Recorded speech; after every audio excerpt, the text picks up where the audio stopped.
سیرت النبی کریم صلی اللہ علیہ وآلہ وسلم، قسط نمبر 90، فتح مبین۔ اس وقت تک حضرت علی رضی اللہ عنہ نے حضور اکرم صلی اللہ علیہ وسلم کے ارشاد کے مطابق وہ عبارت لکھ چکے تھے، اس لیے آپ صلی اللہ علیہ وآلہ وسلم نے ان سے فرمایا اس کو مٹا دو، یعنی لفظ رسول اللہ کو مٹا دو۔ حضرت علی رضی اللہ عنہ نے عرض کیا میں تو کبھی نہیں مٹا سکتا۔ اس پر رسول اللہ صلی اللہ علیہ وآلہ وسلم نے ان سے فرمایا مجھے دکھاؤ یہ لفظ کس جگہ لکھا ہے۔ حضرت علی رضی اللہ عنہ نے لفظ آپ صلی اللہ علیہ وآلہ وسلم کو دکھا دیا۔ حضور اقدس صلی اللہ علیہ وآلہ وسلم نے خود اپنے دست مبارک سے اسے مٹا دیا۔ اس کے بعد حضرت علی رضی اللہ عنہ کو لکھنے کا حکم فرمایا، لکھو۔ یہ وہ سمجھوتا ہے جس پر محمد بن عبداللہ نے سہیل بن عمرو کے ساتھ صلح کی۔ اس کے بعد حضور اقدس صلی اللہ علیہ وسلم نے فرمایا اللہ کی قسم میں اللہ کا رسول ہوں، چاہے تم مجھے جھٹلاتے رہو اور میں ہی محمد بن عبداللہ ہوں۔ یہ معاہدہ ابھی لکھا جا رہا تھا کہ اچانک مسلمان حضرت ابو جندل بن سہیل رضی اللہ عنہ اپنی بیڑیوں کو کھینچتے ہوئے وہاں تک آ پہنچے۔ مشرکوں نے انہیں قید میں ڈال رکھا تھا۔ ان کا جرم یہ تھا کہ اسلام کیوں قبول کیا، اسلام چھوڑ دو یا پھر قید میں رہو۔ یہ ابو جندل رضی اللہ عنہ اسی سہیل بن عمرو کے بیٹے تھے جو معاہدہ طے کر رہا تھا۔ یہ کسی طرح قید سے نکل کر وہاں تک آ گئے تھے تاکہ اس ظلم سے نجات مل جائے۔ انہیں دیکھ کر سب مسلمان خوش ہو گئے اور جان بچا کر نکل آنے پر انہیں مبارکباد دینے لگے۔ ادھر جو ہی سہیل نے اپنے بیٹے کو دیکھا تو ایک دم کڑا ہوا اور ایک زناٹے دار تپڑ ان کے منہ پر دے مارا۔ یہ بھی روایت آئی ہے کہ اس نے انہیں چھڑی سے مارا پیٹا۔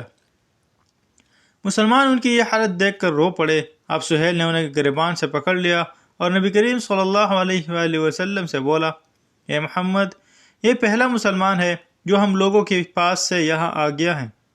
اس معاہدے کے تحت آپ اسے واپس کریں کیونکہ یہ معاہدہ لکھا جا چکا ہے۔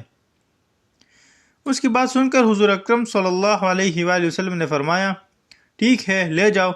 اس پر ابو جندل رضی اللہ عنہ بے قرار ہو کر بولے کہ آپ مجھے پھر ان مشرکوں کے ساتھ واپس بھیج دیں گے؟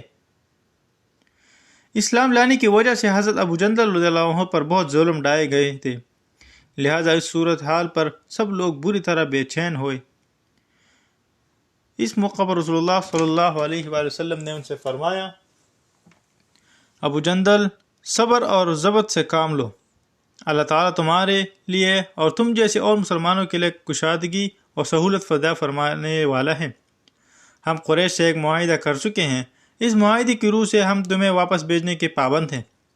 ہم نے انہیں اللہ کے نام عہد دیا ہے، لہذا اس کی خلاف ورزی ہم نہیں کریں گے۔ مسلمانوں کی آنکھوں میں آنسو آ گئے، وہ بے تاب ہو گئے۔ حضرت عمر رضی اللہ عنہ جیسے شخص بھی رو پڑے، لیکن معاہدے کی وجہ سے سب مجبور تھے۔ اس طرح ابو جندل رضی اللہ عنہ کو واپس بھیج دیا گیا۔ ابو جندل رضی اللہ عنہ کا اصل نام عاص تھا۔ ابو جندل ان کی کنیت تھی۔ ان کے ایک بھائی عبداللہ بن سہیل تھے جو کہ ان سے بھی پہلے مسلمان ہو چکے تھے۔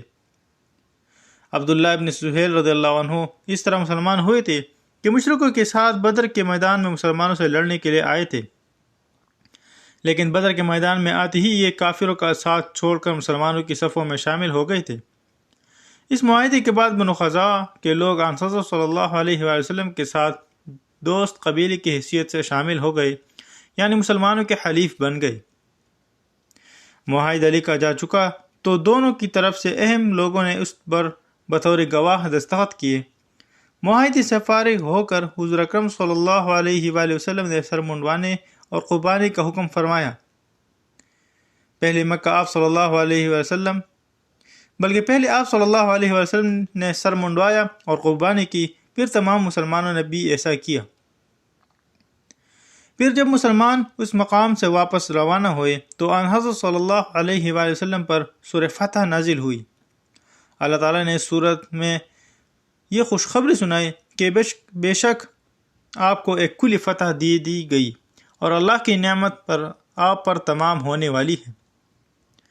سفر کے دوران ایک مقام پر خوراک ختم ہو گئی۔ صحابہ کرام رضی اللہ عنہم نے یہ بات آپ صلی اللہ علیہ وسلم کو بتائی۔ حضور اقدس صلی اللہ علیہ وسلم نے ایک چادر بچھانے کا حکم فرمایا، پھر حکم فرمایا کہ جس کے پاس جو کچھ بچا کچا ہے کھانا ہو اس چادر پر ڈال لے۔ صحابہ کرام رضی اللہ عنہم نے ایسا ہی کیا۔ آپ صلی اللہ علیہ وآلہ وسلم نے دعا فرمائی، پھر سب کو حکم دیا اس چادر سے اپنے اپنے برتن بھر لے۔ چنانچہ سب نے برتن بھر لیے، خوب سیر ہو کر کھایا، لیکن کھانا جو کا تو بچا رہا۔ اس موقع پر حضور اقدس صلی اللہ علیہ وسلم ہنس پڑے اور ارشاد فرمایا، اشہد ان لا الہ الا اللہ و انی رسول اللہ۔ اللہ کی قسم، ان دو گواہیوں کے ساتھ جو شخص بھی اللہ تعالیٰ کے سامنے حاضر ہوگا دوزخ سے محفوظ رہے گا۔ جب حضور اقدس صلی اللہ علیہ وآلہ وسلم پر سورہ فتح نازل ہوئی تو جبرائیل علیہ السلام نے عرض کیا، اے اللہ کے رسول، آپ کو یہ فتح مبارک ہو۔ اس پر صحابہ کرام رضی اللہ عنہم نے بھی آپ صلی اللہ علیہ وآلہ وسلم کو مبارکباد دی۔ حضرت ابوبکر صدیق رضی اللہ عنہ فرماتے ہیں، اسلام میں صلح حدیبیہ کی سے بڑی مسلمانوں کو کوئی فتح نہیں ہوئی، یعنی یہ اس قدر بڑی فتح تھی جبکہ لوگ اس کی حقیقت کو اس وقت بالکل نہیں سمجھ سکے تھے۔ جب معاہدہ لکھا جا رہا تھا، سہیل بن عمرو جنہوں نے یہ معاہدہ لکھا تھا بعد میں مسلمان ہو گئے تھے۔ حجۃ الوداع کے موقع پر انہیں اس جگہ پر کھڑے دیکھا گیا تھا جہاں قربانیاں کی جاتی ہیں۔ وہ حضور اکرم صلی اللہ علیہ وسلم کو قربانی کے جانور پیش کر رہے تھے اور حضور اکرم صلی اللہ علیہ وسلم اپنے دست مبارک سے انہیں ذبیح کر رہے تھے۔ اس کے بعد سہیل بن عمرو رضی اللہ عنہ نے حضور اقدس صلی اللہ علیہ وسلم کا سر منڈوانے کے لیے حجام بلایا۔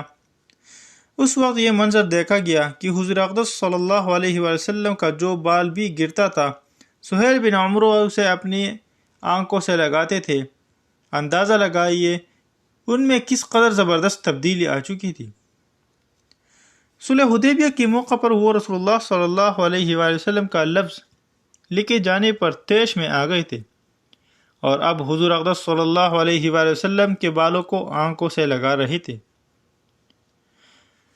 اسی سال 6 ہجری کو شراب حرام ہوئی۔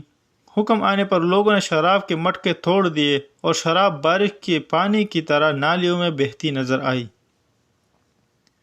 سلسلہ جاری رہے گا، باقی اگلے قسط میں انشاءاللہ تعالی۔